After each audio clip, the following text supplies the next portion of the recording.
for a ton of sand to move from $26 to $42 without VAT is already identified by the truckers and people in construction as a big blow, because they understand very well that this will have to be passed on to the consumer and will in turn have severe implications for the cost of construction in the country. Now, I asked one of the people involved in the construction sector, Ellis Legall from Macgyver Construction, to come online. Is he there? Mr. Legall, good morning. Now, the minister responsible for industry and commerce, Donville Ellis, has indicated that the government is having consultations on this matter, and I have no doubt that people who may be involved in those consultations will be limited in how much they can say. But between yesterday and today, what else has taken place, if anything, among people like yourself who are concerned about this hike? Well, what we were advising the truckers is not to buy any sand at this time, because we need to get to the bottom of it and where the hike is coming from in the sand. Because doing our own calculation, and I doing my calculation because I was also mining sand before also, I know the impact that it needs to mine sand, which is very minor with the equipment, right? So we are actually waiting on Donville Ennis to get back to us with some information where we need to go from here on this. Expand on that. You say that you know what is really involved in mining sand, and it is minor, as you call it. Yeah. Explain. The reason for this is that I was mining sand before, and I know exactly how much cost is put in to mine the sand. It means that you have to actually pull the sand in by maybe an excavator or maybe a D6 to push it in place, and then you actually load it into the screener, which you will use a front-end loader, and then you sieve the sand. From there, you load the sand into a truck, and you go on the scale beam and pay. So really and truly, what they're talking about losing, we cannot see that. We cannot understand that part. Okay, they identify two major factors. They say that the price of fuel has gone up. And they also say that restrictions on where they can mine has meant that they have had to also bring in specialists to do studies. And you know that those studies could be expensive. So tell me, why do you laugh at it? Because if so that the studies are so expensive, for the time they've been mining over the years, they're saying then that they did not have money put aside to do something like that. And I mean, it is the only sand quarry, and we know that over 200 trucks goes in there per day mining sand, bringing out sand, sorry. And really and truly, when you do the cost of it and do your calculation, I mean, I don't want to call the cost on air, but they're being putting away a couple $100,000 weekly. And we also know that this sand quarry, also the owners are not Barbadians, which we are very sure that that money, when it's already put in place, will be removed from the country. So this is a very interesting area, because Barbadians call these programs day in, day out, talking about the Trinidadian ownership of this country. But they don't stop to look at things like this. Now, you have one sand quarry in Barbados owned by people who are not from within the Caribbean.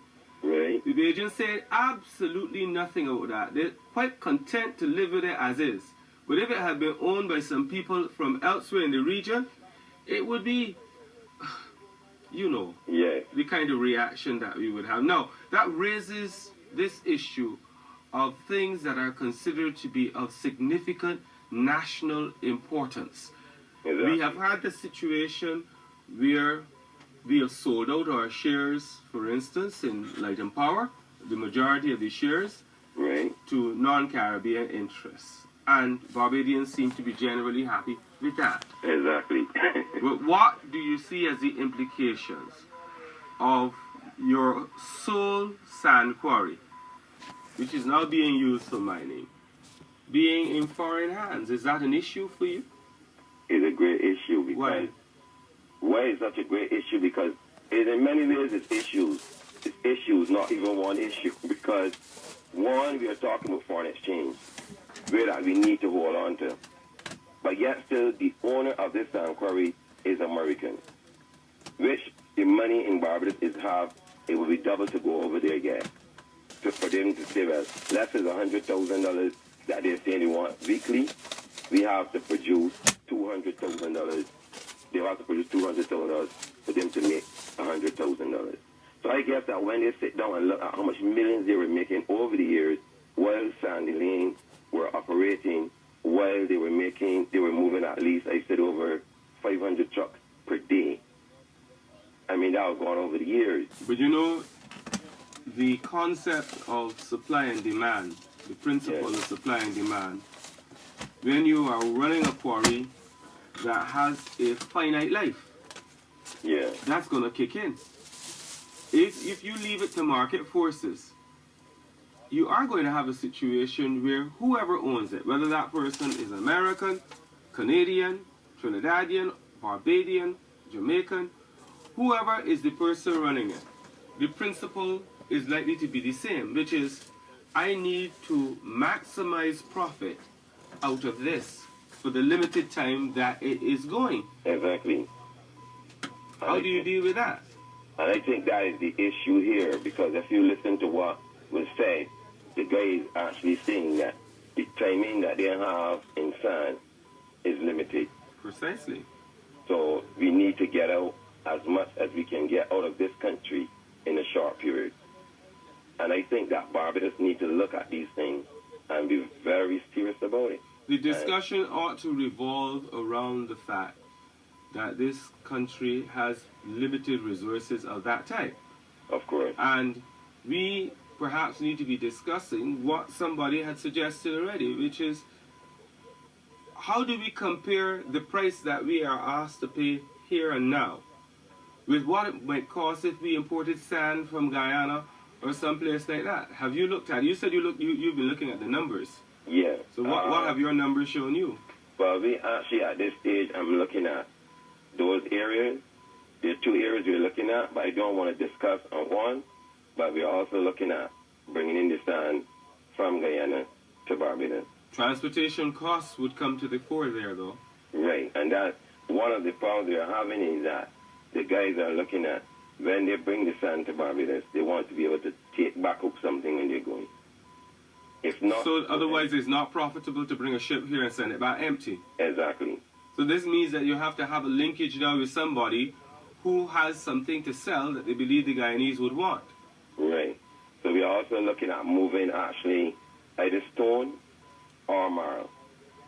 And we're looking at one of our local guys to get into that market. Can we send stone to Guyana at a reasonable price, given the implications of this increase in the price of sand? Well, that is negotiating now because we're looking at also, if not sand, the marl. Because the way it's explained to me, people who are dealing with the stone are likely to say, look, what's involved here in producing stone is greater than what is involved in getting sand out of the quarry. Right. If they can jack up their prices by 85%, why can't we increase ours as well? Well, that's why we had a meeting on that yesterday also, because we have also started to put our attention to one of our local boys to deal with, because we are seeing that something is going to be coming on the horizon soon on this stone. Do you anticipate an increase? Yeah, of course. What is the state of the construction industry in Barbados right now from where you sit, Mr. Legall? Well, I see the percentage of it between 30%. You mean the impact in terms of the price? Yeah, no, yes, the impact is about 30%. Okay, but some people anticipate even 35%. Yeah, could be around that, yeah. In terms of what is actually happening in the industry, because we've been told that the industry is down, it has been down since 2000, 2008, 2009. We have not seen any significant pickup. It can't be seen with the naked eye, some people may tell you. But you are in the business. You tell me 200 trucks go there for sand every day. Yeah. Does that suggest to us that construction activity has really ground to a halt? Well, necessarily what I'm saying, those 200 trucks does not mean it's the private guys only. This also would include the big magnets who move a lot of material, who have the majority of work going on in the country today. And we are actually looking at, even wondering if this impact on the sand quarry, along with the big magnets, is not to really push the small contractors out of business, because we have seen one of the magnets dropping their prices of concrete below cost. That's what we've been seeing. How long have you been seeing that? That only happened within the last couple of months when the new company now opened. Which new company? There's CMX. They are telling the customers that whatever price you get from any of the other contractors, we are going to drop below it. So it would push us out of business, and I think that's what I heard that is their idea. Well, well, you hear that, but one has to be very cautious in what you hear. I agree. You got to know it for a fact. You're in a competitive environment. There are new players in the field. Right. Therefore, they have to do whatever they can to capture market. Right. And part of that is to come with a price that is considered to be more attractive than would be the case normally. So I think one understands that that is the way people play the game in business. But I'm trying to see how you can see a connection between the two. No, what happened is yesterday when we as the small players came on board to deal with this position, we find that the big players were not involved, which means that something is playing beyond board. Okay, so your judgment is that if big players are not screaming at this time, then they must be getting a special deal. Something. That's your interpretation of it. Yes, sir. Because you would expect that if there's been such a significant increase in the price of sand, the big players themselves would have been among the first people to say, hey, what's happening here? This is going to impact on us. Yeah. So as it stands right now, we are hearing the voices of people like yourself, considered to be the smaller players in the field. Yes, sir. But I still want to get a sense of what is happening among you all in the construction sector generally. Because clearly you all are still getting business. Yeah, we are getting a little business from some of the small contractors, which we always operate with. And we try to give them the best price we can. We try to work with them the best way we can. But at the same time, the small contractors are complaining just as well, because they are seeing the slab business have taken them out of business. And, I mean, we have seen that with our own naked eye, because even the block guys are crying they cannot sell blocks because the slab company doing all this slab work. Then the same truckers, they're not getting much sand because they don't have to deliver to site. And then we have the laborers, we have the painters, the carpenters, and all of them are complaining, and some of them at home sitting, hoping for a new breakthrough. And in all of this, have you been set back to the point where you had to stop construction activity? Well, I had to send off the majority of my guys. How many people did you have at that stage? I had about 30 guys. And you have how many now? We're only operating with about 5 guys. So, and that represents a significant contraction. Exactly. So the next step? The next step is that we need, as the people, to come together and come to an understanding that we are being forced out of the business and we need to work together. And that's the only way I can see. And that's why we set up this thing, the voice of the people to be heard.